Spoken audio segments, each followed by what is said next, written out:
Good morning all of you. अब आज आप पेडागोजी ऑफ कॉमन क्लास दो यूनिट आपकी कहना चाहिए कि जैसे टॉपिक में दो कॉमन टॉपिक पाठ्यचर्या एवं पाठ्यपुस्तकें का उसकी 3 वीडियो थी और सेकंड आपका शिक्षण और अधिगम संसाधन था। उसके अंदर पुस्तकालय का संशोधन और संसाधनों का प्रयोग किस तरीके से होता है, क्या करना है, सारा उसमें अध्ययन किया था। उसके भी 3 वीडियो आपके पास पहुंच चुके हैं। अब आपका है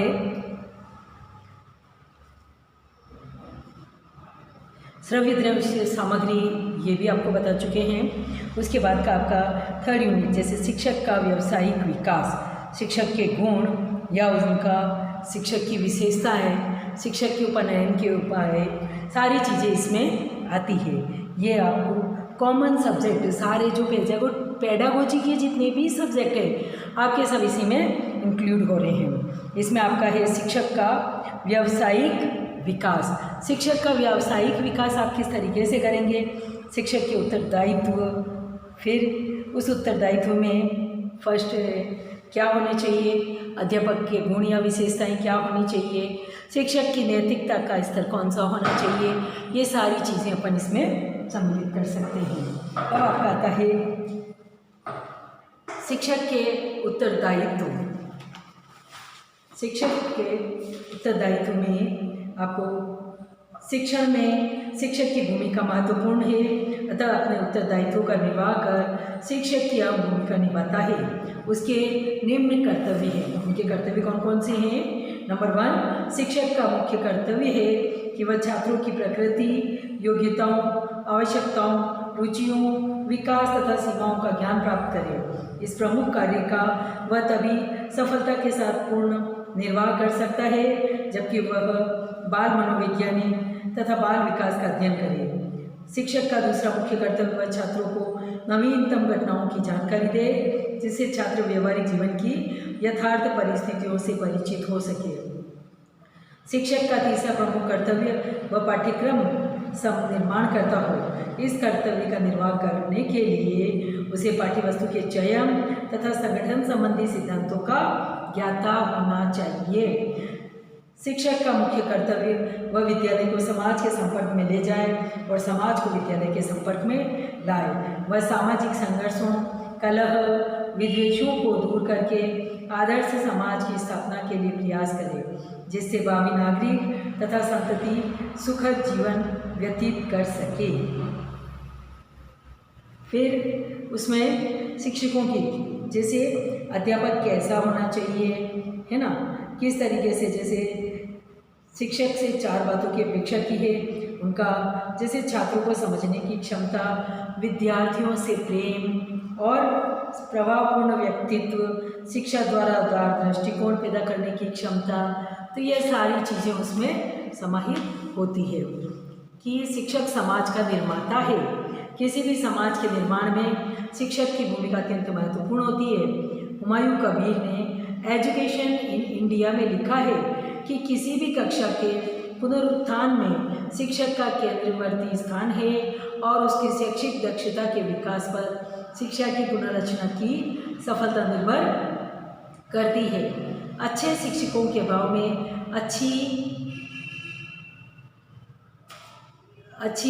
भी असफल होगी, परंतु अच्छे शिक्षकों के रहने पर यदि किसी प्रणाली में त्रुटि है तो वह बहुत कुछ दूर हो जाएगी।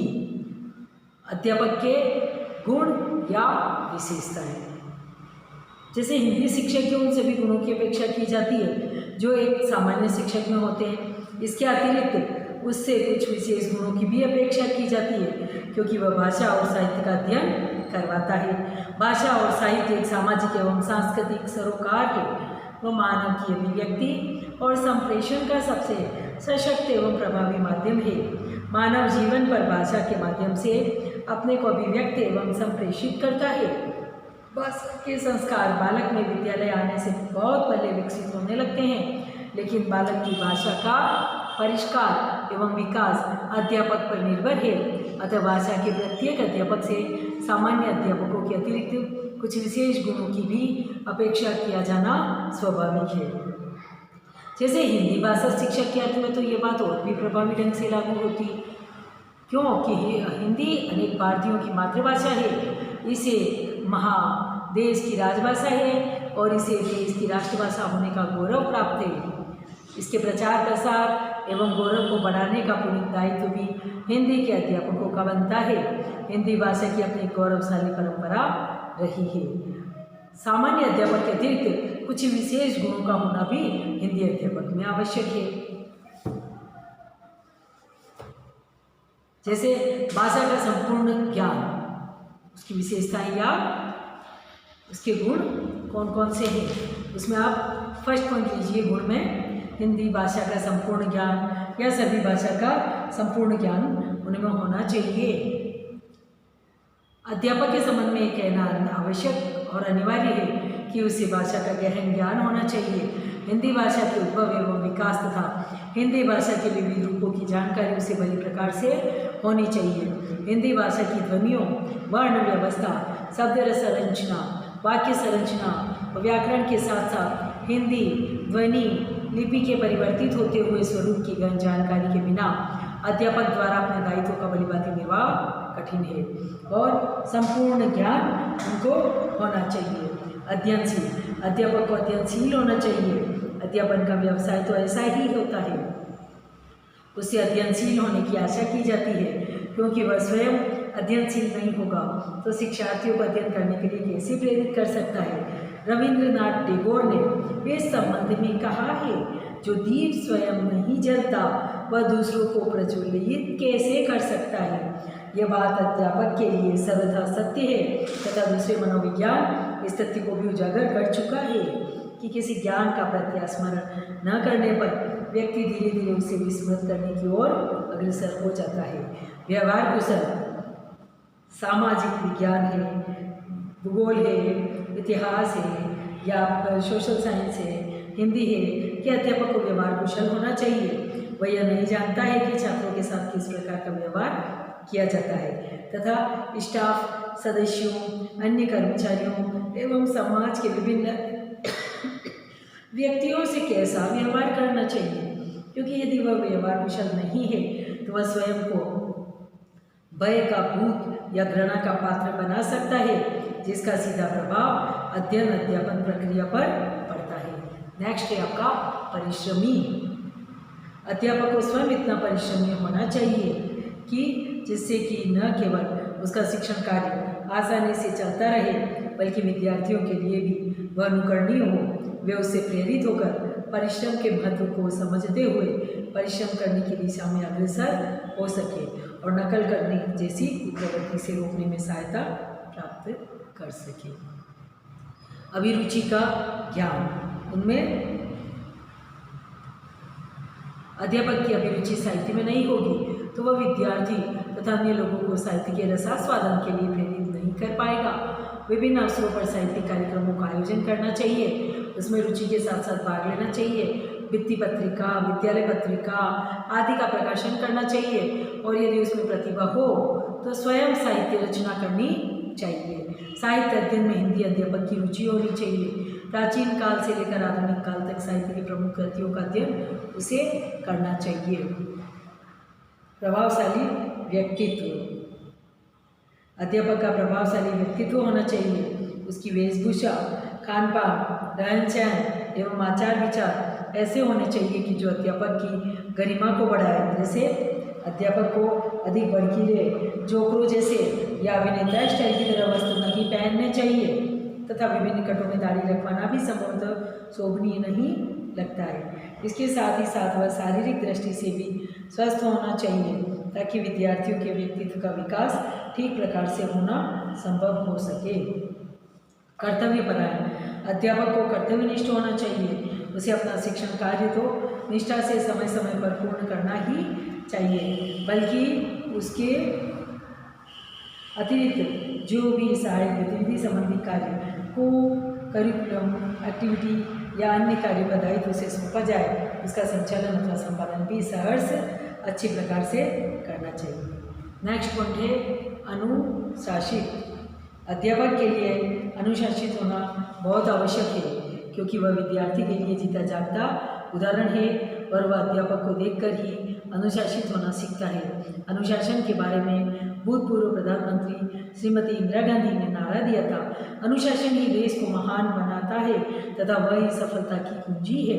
अतः दूसरों को अनुशासित रखने, सफलता प्राप्त करने एवं मॉडल पेश करने हेतु अध्यापक को बहुत ही अनुशासित होना चाहिए, तभी वह कक्षा में अनुशासन रखने में समर्थ हो सकता है। उसे यह उक्ति पहले स्वयं पर अनुशासन फिर प्रशासन सदैव ही याद रखनी चाहिए। नेक्स्ट गुण है अध्यापक का नेतृत्व की क्षमता। अध्यापक को शिक्षार्थियों का नेतृत्व करना पड़ता है। वह शिक्षार्थियों का नायक तथा उनके स्वप्नों का आदर्श होता है, अतः उसमें नेतृत्व के आवश्यक सभी गुण होने चाहिए। आत्मविश्वास नेक्स्ट।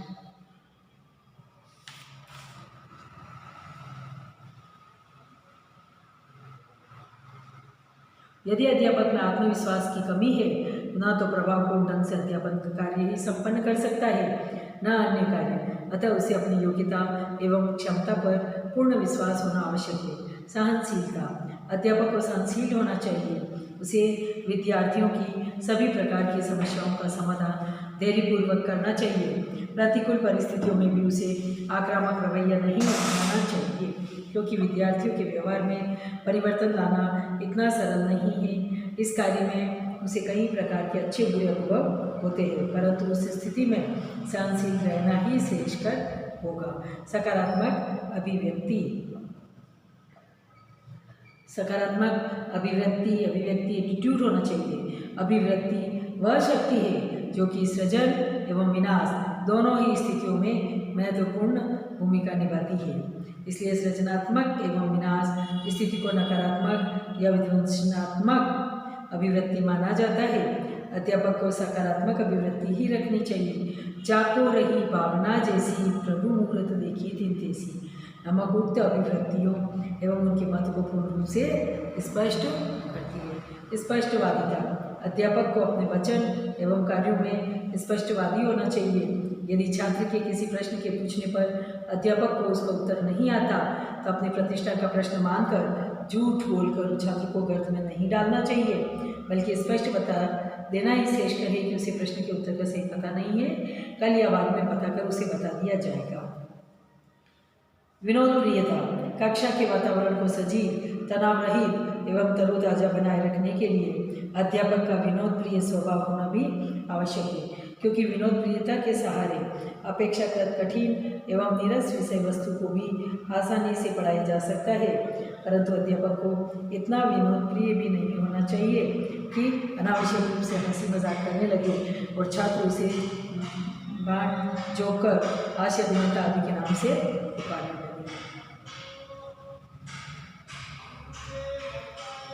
सामंजस्य क्षमता, अध्यापक को ऐसा होना चाहिए कि प्रत्येक अनुकूल या प्रतिकूल परिस्थितियों में ठीक प्रकार से शिक्षार्थी, स्टाफ सदस्यों और अन्य किसी से सामंजस्य स्थापित कर सके, ताकि उसका शिक्षण कार्य सुचारू रूप से चल सके। विद्यालय परिवेश का ज्ञान, अध्यापक को शाला की विभिन्न समस्याओं या अन्य गतिविधियों के बारे में भी परिचित होना चाहिए तथा साथ ही साथ अध्यापकों एवं प्रधानाध्यापक की प्रकृति आदि की भी सामान्य जानकारी होनी चाहिए, ताकि सामंजस्य स्थापित कर शिक्षण उद्देश्यों को पूरा किया जा सके। नेक्स्ट है अच्छा चरित्र। अच्छा चरित्र ही अध्यापक की पूंजी है। यदि अध्यापक चरित्रहीन है तो न तो शिक्षार्थी ही उसे सम्मान देंगे, न स्टाफ या समाज। अच्छे चरित्र के अभाव में शिक्षार्थी उसके मार्गदर्शन में कार्य करने के लिए कैसे तैयार हो सकेंगे तथा वह किस मुँह से उन्हें कोई सलाह देने का साहस कर पाएगा। अतः अध्यापक को चरित्रवान होना चाहिए। नेक्स्ट है अच्छी अभिव्यक्ति। अच्छे अध्यापक को एक अच्छा वक्ता भी होना चाहिए, ताकि वह अपने विचारों को शुद्ध, संयत एवं स्पष्ट भाषा में सही तरीके से कक्षा के सामने रख सके। उसकी आवाज़ कर्णप्रिय होनी चाहिए। संपूर्ण कक्षा को दृष्टिगत रखकर बोलना चाहिए। भाषा में उचित आरोह अवरोह, व्याकरण आदि का भी ध्यान रखना चाहिए, ताकि शिक्षार्थियों पर अच्छा प्रभाव भी पड़े एवं शिक्षण कार्य भी सुचारू रूप से चल सके। अच्छी निर्णय निरीक्षण शक्ति। अध्यापक को एक अच्छा निरीक्षणकर्ता भी होना चाहिए, ताकि वह कक्षा के प्रत्येक शिक्षार्थी के बारे में सही जानकारी प्राप्त कर सके और कक्षा में कक्षानुकूल वातावरण बनाने में समर्थ हो सके। साथ ही सामाजिक अध्ययन के या हिंदी अध्ययन के अध्यापकों को बाहर जाकर स्थलानुकृतियों, जलवायु, वनस्पति, मिट्टी आदि का ज्ञान छात्रों को करना हो तो उसमें समर्थ हो सके। उनके विषय के प्रति श्रद्धा भी होनी चाहिए। अध्यापक को अपने विषय के प्रति श्रद्धा होनी चाहिए तथा उसे रुचि लेकर पढ़ा सकता हो, अन्यथा उसके अभाव में वह विषय अध्यापक के लिए बोझ बन जाता है। वह उसे केवल नौकरी करने के लिए ही होता है। नेक्स्ट है समय का पाबंद। अध्यापक को समय का पाबंद होना चाहिए, उसे समय पर विद्यालय आना चाहिए तथा साथ ही अपने कालानुरूप कक्षा में जाना चाहिए एवं नियत समय ही नियत विषय सामग्री का अध्यापन पूर्ण करें। निष्पक्षता भी अध्यापक का आभूषण है। उसे सभी विद्यार्थियों के साथ एक साथ व्यवहार करना चाहिए, न तो किसी विद्यार्थियों से विशेष राग ही होना चाहिए न किसी से घृणा। ऐसा करके अध्यापक कक्षा में प्रेम, सहयोग एवं भाईचारे की भावना का विकास कर सकते हैं।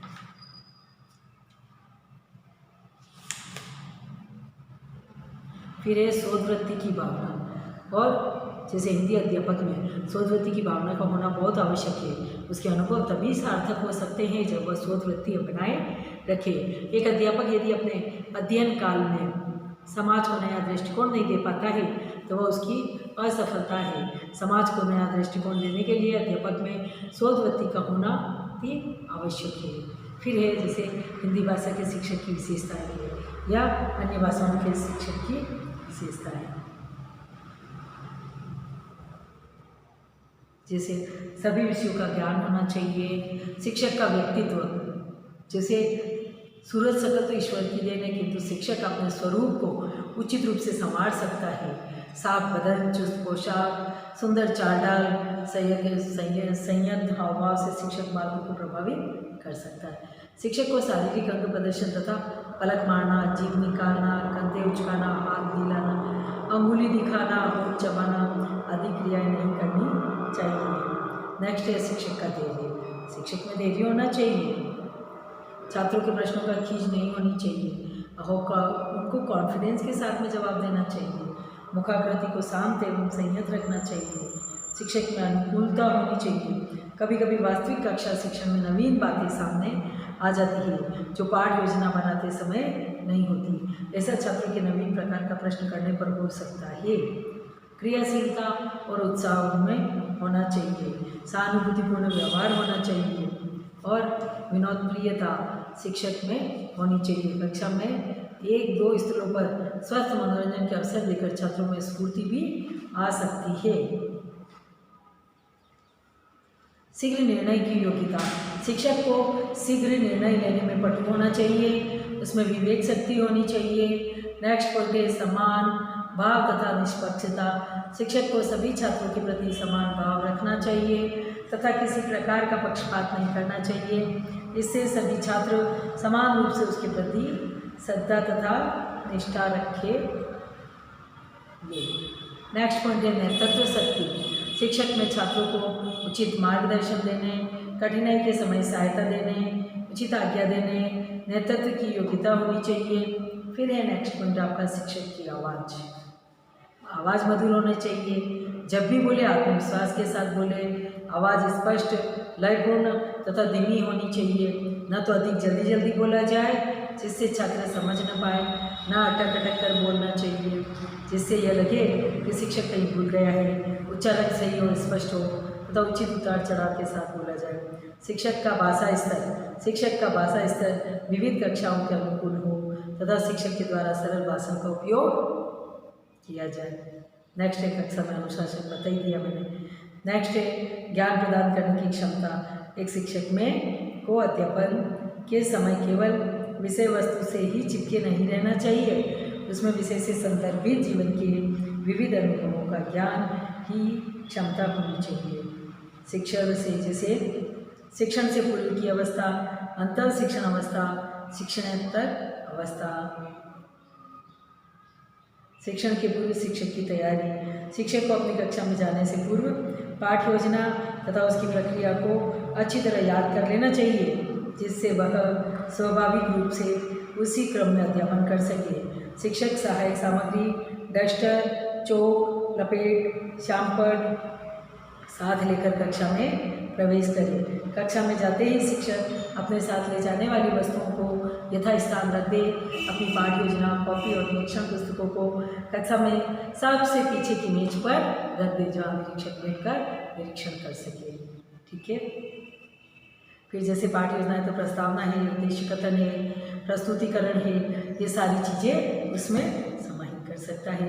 फिर है जैसे बाल मनोविज्ञान का ज्ञान, जैसे शिक्षक को बाल मनोविज्ञान के बारे में भी ज्ञान होना चाहिए।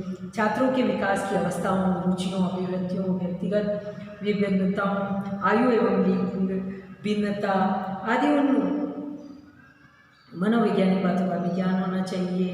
और देशांतरण से प्रेम, देशांतरण के महत्व को समझते हुए PEWH ने अपनी पुस्तक हैंडबुक फॉर जियोग्राफी टीचर्स छात्रों को इन यात्राओं में जाना चाहिए तथा इन यात्राओं को छात्रों को बहुत सी बातें स्वयं देखकर पुनः विचार कर ज्ञान को ग्रहण करना चाहिए। शिक्षण विधियों का ज्ञान उनको होना चाहिए। शिक्षण सामग्री प्रयोग करने में समर्थ होना चाहिए। दूसरे विषयों की सामान्य जानकारी भी उनको होनी चाहिए। सभी विषय किसी न किसी प्रकार से आपस में संबंधित होते हैं। जैसे उदाहरण के लिए सामाजिक, भूगोल, अर्थशास्त्र, राजनीतिक शास्त्र और समाजशास्त्र, इतिहास, गणित, भौतिक विज्ञान, जीव विज्ञान, ज्योतिष, प्रत्येक संबंधी सामाजिक विज्ञान अध्यापन को उक्त विषयों से संबंधित जानकारी होनी चाहिए। तो ठीक इसी प्रकार संपन्न किए जा सकते हैं। मूल्यांकन क्षमता होनी चाहिए, नवाचारों का प्रयोग होना चाहिए, सौंदर्य के प्रति प्रेमी होना चाहिए, वह जैसे वनस्पति हास, मिट्टी का कटाव, स्थानीय परिवेश से परिचित होना चाहिए। नेक्स्ट है अच्छा लेखन होना चाहिए। अध्यापक का हस्तलेखन भी अच्छा होना चाहिए ताकि शिक्षार्थी श्यामपट सार को सही प्रकार से अपने अभ्यास पुस्तिकाओं पर लिख सके एवं उसके द्वारा श्यामपट पर बनाए गए चित्रों, मानचित्रों, रेखाचित्रों, ग्राफ एवं डायग्राम्स तथा विभिन्न उपकरणों के चित्रों को भी उतार सके एवं उन्हें अच्छी प्रकार से समझ सके। अच्छा कहानीकार होना चाहिए। शिक्षक को अच्छा कहानीकार होना चाहिए क्योंकि उसे कई बार विशेष प्रकार की विषय वस्तु को पढ़ाने हेतु विषय सामग्री को कहानी के माध्यम से पढ़ाना पड़ता है। और अब तथा पर प्राथमिक स्तर पर भौगोलिक जानकारी देने का इस प्रकार हम कह सकते हैं शिक्षक ऐसा व्यक्ति होना चाहिए जो कि अपने विषय में पारंगत, प्रशिक्षित, नेतृत्व के गुणों से युक्त, सामाजिक विज्ञान शिक्षण के उद्देश्यों से परिचित, कुशल कहानीकार आदि गुणों से परिपूर्ण हो तथा सभी के विद्यार्थियों के स्तर में सुधार हो सकेगा सभी विषय में और इस प्रकार का शिक्षक की शिक्षा के गुणात्मक विकास में सक्रिय सहयोग दे सकेगा। नेक्स्ट पॉइंट है आपका शिक्षक की नैतिकता का स्तर। राष्ट्रीय नैतिक संघ एवं अमेरिकन राष्ट्रीय शिक्षा संघ द्वारा सन 1929 में एक नैतिक संहिता का निरीक्षण किया गया था जो समय समय पर अद्यतन बनाने हेतु संशोधित की जाती रही है। उसके बाद एक नैतिक संहिता की रचना भी हुई। कुछ शिक्षक इन नैतिक नियमों के अनुपालन में आत्मनिष्ठ हैं किंतु कुछ ऐसे भी हैं जो इन नियमों को अनदेखा करते हैं। कुछ तो जानते ही नहीं हैं कि नैतिक संहिता जैसी कोई वस्तु है अथवा नहीं। व्यावसायिक नैतिक संहिता को प्रभावी बनाने हेतु शिक्षकों को उसके प्रावधानों के अनुकूल आचरण अपनाना चाहिए। वर्तमान में अनुमोदित शिक्षकों को आचरण संहिता में एक बड़ी कमजोरी है। शिक्षा विभाग द्वारा ऐसा कोई तंत्र विकसित नहीं किया जाता है जो आचरण, अवहेलना तथा अनुशासनात्मक दंडता में वांछित लोगों के विरुद्ध को जो दुराचरण के दोषी हैं कार्रवाई की जा सके। अतः शिक्षा विभाग को पर्याप्त रूप से व्यावसायिक स्वरूप प्रदान करने हेतु शिक्षक संघों को अपने शिक्षकों को परिष्कृत करना चाहिए। इस प्रकार कोई भी व्यावसायिक संगठन विश्व में नहीं है जो उपरोक्त वर्णित सभी मानकों का पालन करता है। प्रत्येक व्यवसाय में कोई न कोई दुर्बलता होती है। शिक्षक गणों ने अपने अपने लक्ष्यों को पूरा करने हेतु अब तक लंबे कदम बढ़ाए हैं परंतु वे अब तक अपने उद्देश्य प्राप्ति में सफल नहीं हो पाए हैं। इसमें कोई संदेह नहीं कि व्यावसायिक प्रगति चौमुखी तीव्र गति से दिखाई पड़ रही है किंतु यह भी तब तक पूरे राष्ट्र में समान रूप से दृष्टिगोचर नहीं होती है। एक स्पष्ट सर्वेक्षण है कि किन्हीं समुदायों, संस्थानों तथा शैक्षिक क्षेत्रों में अपेक्षाकृत अन्य व्यवसायों में शिक्षक वर्ग ने अधिक अच्छी व्यावसायिक प्रतिष्ठा अर्जित की है। अतः एक सच्चे शिक्षक की आस्था मानव की योग्यता एवं प्रतिष्ठा में होती है। शिक्षक का विश्वास केवल सत्यानुसरण को सर्वोच्च महत्व प्रदान करना है और उसकी आस्था है उत्कृष्टता के प्रति समर्पित होना तथा लोकतांत्रिक नागरिकता का परिपोषण करना। इसी प्रकार इन लक्ष्यों की प्राप्ति हेतु वह इन्हें आवश्यक समझता है। ज्ञान प्राप्ति की स्वतंत्रता, शिक्षण करना तथा शैक्षिक अवसरों की समान प्राप्ति के प्रति आश्वस्त होना एक उत्तम शिक्षक छात्रों के प्रति प्रतिबद्ध है। कार्ल सॉन्डर्स के अनुसार एक मान्यता प्राप्त व्यवसाय का विशिष्ट चिन्ह है कि इसके सदस्यों में व्यावसायिक संगठन निर्माण करने की उत्कंठा हो। यह इसकी कमियों में संगठित होने की इच्छा को प्रतिबिंबित करता है। इसके अतिरिक्त एक कार्यशील विचार यह है कि शिक्षकों के समान हितों और उनकी योग्यताओं के उन्नयन हेतु परस्पर ज्ञान का आदान प्रदान होना चाहिए। परस्पर अनुभवों और तकनीकियों की जानकारियों का परस्पर आदान प्रदान होना चाहिए। व्यावसायिक संगठन विकास का माध्यम है। कार्ल सॉन्डर्स द्वारा व्यवसायों के सृजन तथा तत्संबंधी व्यवसायिक संगठनों को समाज के लिए अति महत्वपूर्ण माना गया है। उनके कथनानुसार व्यावसायिकता की एक समस्या है कि व्यवसायों का संगठन, किंतु इन सभी के होते हुए भी व्यावसायिकता समय का एक आशाजनक लक्षण है। सामाजिक आचरण तथा सामाजिक नीतियों की समस्याओं का मार्ग व्यावसायिक परंपरा अथवा स्रोत द्वारा ढूंढने से नैतिक स्तर में उन्नयन होता है। सामाजिक सोच विस्तृत होती है। शिक्षकों की व्यावसायिक आचार नीति में निम्नलिखित बातें सम्मिलित हैं। व्यावसायिक प्रशिक्षण, अध्यापक के लिए यह आवश्यक है कि वह पूर्ण व्यावसायिक प्रशिक्षण प्राप्त किए हो। प्रभावशाली शिक्षण के लिए केवल विषय का ज्ञाता होना ही आवश्यक नहीं है। विषय का पूर्ण ज्ञाता होना चाहिए, व्यवसाय के प्रति निष्ठा होनी चाहिए और प्रयोगात्मक दृष्टिकोण होना चाहिए। फिर पाठ्य सरगर्मी क्रियाओं में रुचि होनी चाहिए। शिक्षा के उद्देश्यों के प्रति जागरूक होना चाहिए। इस प्रकार हम देखते हैं कि एक आदर्श शिक्षक को विभिन्न गुणों से युक्त होना चाहिए। प्रत्येक अध्यापक को छात्रों का नैतिक, बौद्धिक तथा शारीरिक विकास करने के लिए सर्वप्रथम स्वयं को तैयार करना होगा। अन्य शब्दों में अध्यापक जिन गुणों को अपने छात्रों में उत्पन्न करना चाहता है, इसके लिए आवश्यक है कि सर्वप्रथम गुणों का विकास स्वयं में भी करे। वर्तमान युग में अध्यापक से केवल यह आशा नहीं की जाती कि वह केवल अध्यापन के कार्य में ही निपुणता प्राप्त करे, वरन उससे यह आशा भी की जाती है कि वह विद्यालय में आयोजित होने वाली विभिन्न पाठ्य सरगर्मी, नाटक, स्काउटिंग, रेड क्रॉस तथा वाद विवाद आदि क्रियाओं में छात्रों का मार्गदर्शन करे। परंतु इसके लिए उसकी स्वयं की भी रुचि इन क्रियाओं में होनी चाहिए।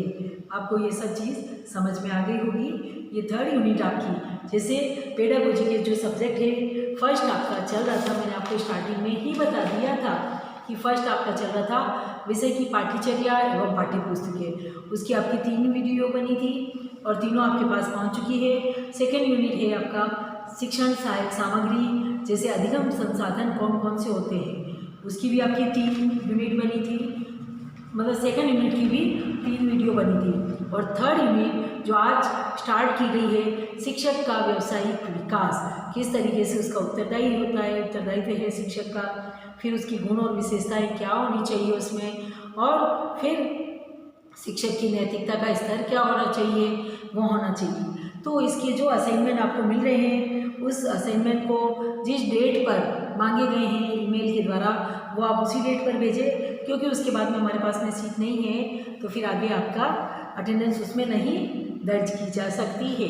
इसलिए आपको टाइम टू टाइम सारी चीज़ें डालना बहुत ही ज़रूरी है। और जो सेशनल कार्य दिए जा रहे हैं, वो सेशनल कार्य वर्क आपका कॉलेज जब भी ओपन होते हैं, आप आते हैं, तब आपको सारे सब्जेक्ट के, पेडागोजी के या कंपल्सरी सब्जेक्ट के जितने भी सारे सेशनल आप बना चुके हैं, और जैसे जैसे आपको टाइम मिलता जा रहा है उसके अकॉर्डिंग दिए जा रहे हैं, वो सेशनल आप सारे बनाकर और सबमिट करवा सकते हैं जब आप कॉलेज में उपस्थित होंगे तब। Thank you.